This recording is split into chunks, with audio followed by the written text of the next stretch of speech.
2022년 오스카 여우주연상 후보 크리스틴 스튜어트의 은밀한 사생활과 말들. 오늘은 지난번에 이어 2022년 오스카 여우주연상 후보인 크리스틴 스튜어트의 사생활과 말들을 소개하도록 하겠습니다. 그럼 우선 크리스틴 스튜어트의 사생활에 대해 알아보겠는데, 그녀의 남녀관계부터 시작합니다.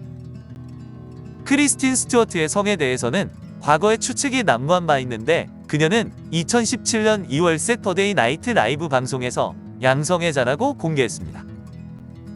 2019년 자신의 성생활이 경력에 미치는 영향에 대해 주류 역할에 캐스팅될 수 있도록 여자친구를 공개하지 말라는 경고를 받았다고 했는데, 그녀는 그런 사람들과 일하고 싶지 않다고 딱 잘라 말했습니다. 그녀의 남녀 애인 편력을 살펴보면 밝혀진 첫 번째 애인은 영화 스피크에서 공동 주연을 한 마이클 안가라노로 2005년부터 2009년 초까지 사귀었습니다. 마이클 안가라노는 1987년생으로 스튜어트보다 3살 연상인데, 처음 열애 당시 그녀는 15세, 안가리노는 18세의 어린 나이였습니다. 이후 트와일라잇의 공동 주연 배우인 로버트 패틴슨과 2009년에 사귀기 시작해서 4년 동안 사귀다 2013년에 결별했습니다.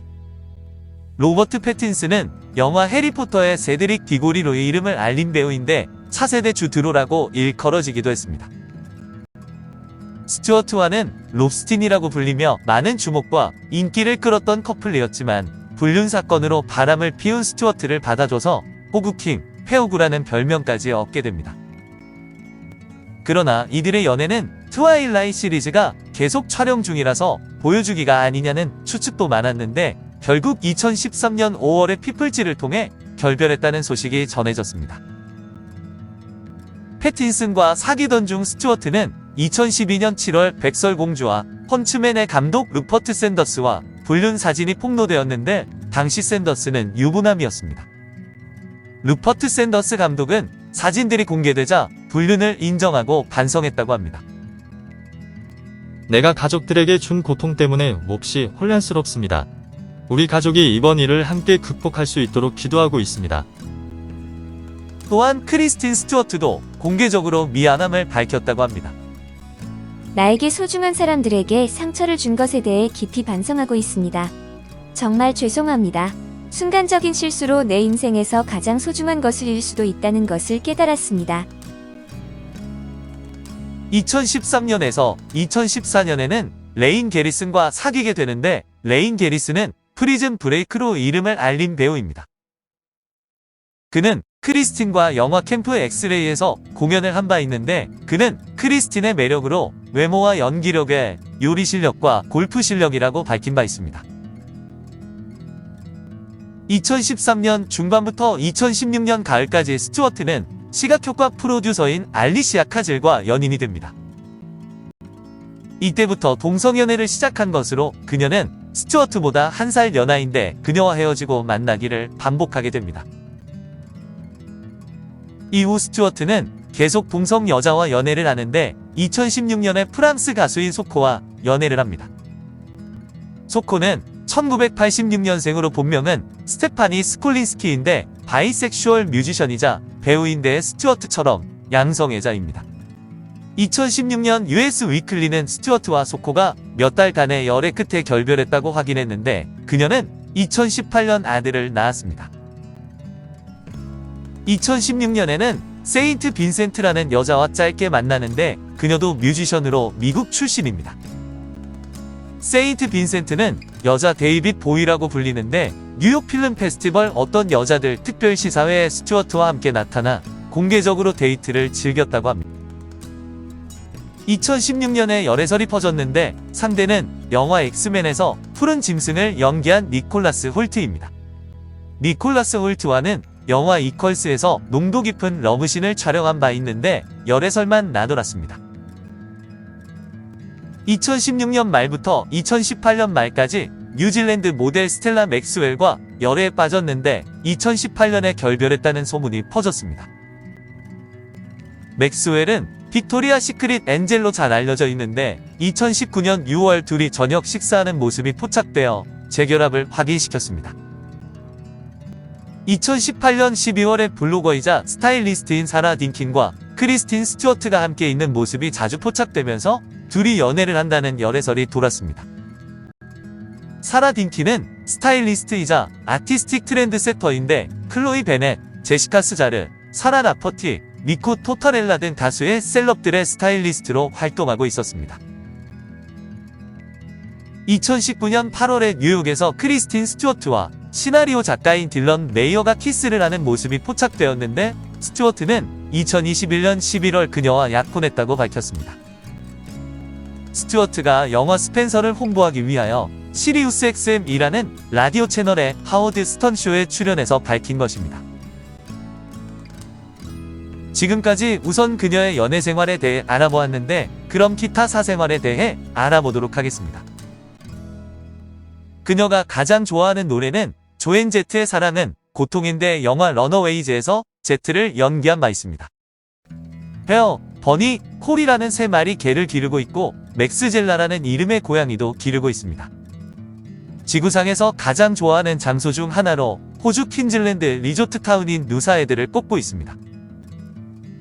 그녀가 가장 좋아하는 공포 영화는 1980년에 만들어진 샤이닝이며 가장 좋아하는 뱀파이어 영화는 로스트 보이입니다. 스튜어트는 트럼펫뿐 아니라 통기타와 전기 기타를 연주하며 사진이 취미라고 합니다. 스튜어트가 가장 좋아하는 감독은 존 카사베테스이고 그녀가 가장 좋아하는 영화는 1974년에 만들어진 어 우먼 언더 더 인플루언스입니다. 트와일라잇 사가 뉴문 개봉 후 크리스틴 스튜어트는 LA의 잠복 경찰관에게 성관계를 권유한 혐의로 기소된 피고인에 대한 재판의 배심원이 되었는데 배심원들은 피고에게 무죄 판결을 내렸습니다. 2013년 티프에서 중동의 한 왕자가 허리케인 샌디 구호 기금에 $50만 기부한 대신 스튜어트와 15분간 대화를 나눴는데 그녀는 본조비를 소개하기 위해 그곳에 갔었다고 합니다. 트와일라잇은 원래 눈이 초록색인데 벨라는 갈색이라 컨택트 렌즈를 착용했으며 처음 4편에선 갈색을, 마지막 영화에서는 갓 태어났을 때는 빨간색을, 성숙해지면서는 호박색을 착용했습니다. 러너웨이즈에서 조앤 제트 역을 위해 기타를 연주했으며 영화에 사용된 보컬 트랙과 사운드 트랙을 녹음했는데 촬영 전에 조앤 제트와 협력했고 제트는 스튜어트의 헌신과 연기에 찬사를 보냈습니다. 2012년 백설공주와 헌츠맨에서 공격 장면을 촬영하던 중 오른손 인대가 당겨져 제작이 일시 중단됐고 촬영 중에 발을 다치기도 했습니다. 2011년 스튜어트와 로버트 패틴슨, 테일러 로트너는 할리우드의 유명한 중국 극장 앞에서 시멘트의 손도장과 발자국을 찍었는데 스튜어트는 이때 신었던 신발 등을 기념품으로 극장에 주었습니다. 웰컴 투 마이 하트에서 도망친 스트리퍼 역을 맡고 폴댄스를 배우고 밤을 새고 줄담배를 피우며 정크푸드를 먹은 결과 몸과 다리는 멍투성이었고 피부에는 잡티가 났다고 합니다. 스튜어트는 다큐멘터리 영화 온 더 로드의 예산이 대폭 삭감되자 $20만 미만의 출연료에 동해 촬영을 했는데 잭 케루악의 원작 소설에 대한 애정 때문에 메릴루의 역할에 푹 빠졌었다고 합니다. 실스 마리아 구름에서의 연기를 위해 오른팔에 문신을 새겼는데 그것은 피카소의 게르니카 작품으로 임시 문신이 너무 좋아서 진짜 문신을 만들었다고 합니다. 그럼 마지막으로 크리스틴 스튜어트가 남긴 의미 있는 말들을 알아볼까 합니다. 연기에 대한 그녀의 사랑에 대해 저는 이야기를 하는 것을 좋아합니다. 저는 멋진 스토리가 있는 영화에 나오는 것을 좋아합니다. 할리우드 스타가 되는 것에 별로 관심이 없는데 일이란 게 알다시피 일주일 내내 매일 아침 6시에 일어나면 힘든 일처럼 느껴져요. 연기는 개인적인 것이지만 동시에 그렇지 않기 때문에 이상합니다. 그것은 다른 사람들의 소비를 위한 것이지만 창의적 배출구나 자기 표현에 있어서는 제가 지금까지 본 것 중 가장 극단적인 버전입니다. 뛰는 거랑 똑같아요. 노력이에요. 더 이상 갈 수 없는 지경에 이르렀을 때, 멈춰서서 숨을 들이마실 때 정신이 맑아지는 것과 같습니다. 제가 언론에서 하려는 건 제가 정말 아끼는 것에 대해 솔직해지는 것뿐입니다.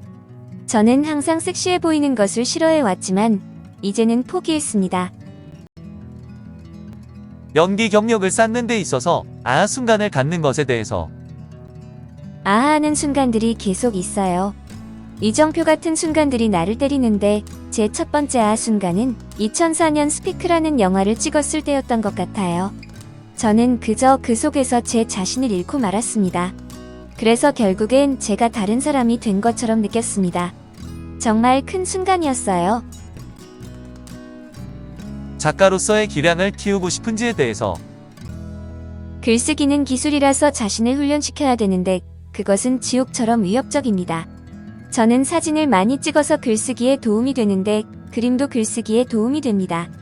책을 만들고 싶고 사진을 찍어서 사진 위에다 쓰고 싶어요. 저는 그림을 가지고 있기 때문에 완전한 이야기를 할 필요가 없습니다.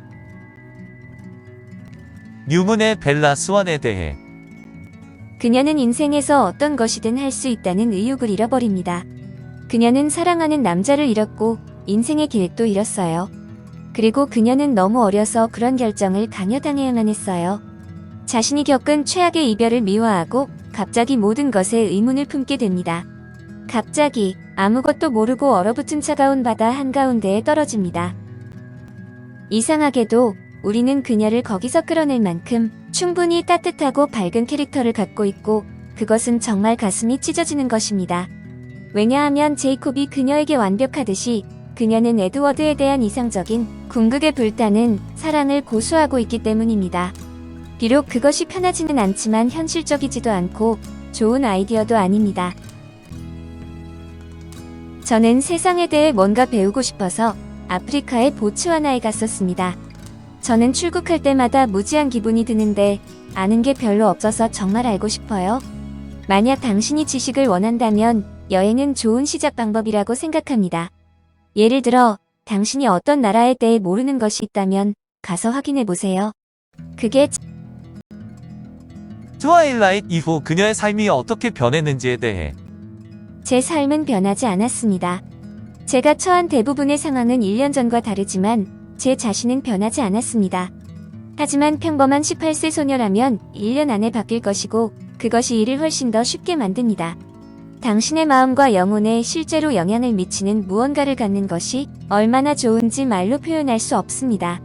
그리고 그것은 놀라운데 그것이 가장 큰 변화입니다. 영화를 계속 만들고 싶은지 대학에 가고 싶은지에 대해서 저는 어렸을 때 많이 가진 줄 알았지만 선견지명이 전혀 없습니다. 제 자신에게 선택권을 주기 위해서 학교에서 정말 열심히 공부했어요. 그리고 말 그대로 그런 선택권들을 선택해서 일부러 변기에 던져버렸죠. 저는 학교라는 구조를 받아들일 수 없기 때문에 학교에 가지는 않지만 배우는 것을 그만두지는 않을 것입니다. 명성이 그녀의 삶을 어떻게 변화시켰는지에 대해 솔직히 제가 할 수 있는 일은 없습니다. 저는 호텔방을 떠나지 않습니다. 말 그대로 나가지 않습니다. 전 사생활에 대해 아무에게도 말하지 않았고 앞으로도 그럴 것입니다. 자신이 소유한 것을 혼자만 간직하는 것은 정말 중요합니다. 그러나 내가 전날 밤에 어디 갔는지 아무도 모르게 하는 유일한 방법은 외출을 전혀 하지 않는 것뿐입니다. 모두가 내가 관심을 끌기 위해 외출하는 줄 알고 있는데 저는 사실 잠깐은 내가 평범한 사람처럼 될 수 있을 거라고 생각했었다고 말합니다. 공립학교 중퇴 선택에 대해 학교가 정말 불편해졌어요. 동료들은 물론 선생님도 문제였습니다. 그들은 제가 자리를 비우는 동안 계속 지낼 수 있도록 추가 작업을 하길 원하지 않았습니다. 선생님들은 저를 실망시켰는데 한 명도 아니라 전부 다요. 저는 제가 하는 일에 대해 항상 약간 부끄러운데 학교에 가지 않을 이유가 있을 거라고는 상상도 못했는데 이렇게 됐어요. 매일 일을 끝내고 집에 돌아오면 하느님 어제로 돌아가 다시 할 수 있었으면 좋겠어요. 지금은 좀 나아졌으니까요. 라고 말해요. 저는 사물의 중심에 있는 것을 정말 좋아하는 타입이 아닌 것 같긴 하지만 공유된 사랑의 효과와 같은 에너지의 종류를 부정하는 사람은 그것을 받아들이지 않기 위해 반사회적 인격 장애자가 되어야 할 것입니다. 저는 안젤리나 졸리가 되고 싶지 않아요. 안젤리나 졸리가 세상을 위해 좋은 일을 하는 가장 재능 있고 아름답고 성공적이고 놀랍고 존경스러운 사람이 아니라는 것은 아니지만 저는 그런 영화배우가 되고 싶지는 않습니다. 저는 연예인이 되는 것이 바람직하다고 생각하지 않습니다. 오늘은 지난번에 이어 2022년 오스카 여우주연상 후보인 크리스틴 스튜어트의 사생활과 말들을 알아보았는데 곧 마지막으로 그녀의 출연 작품들을 소개하도록 하겠습니다.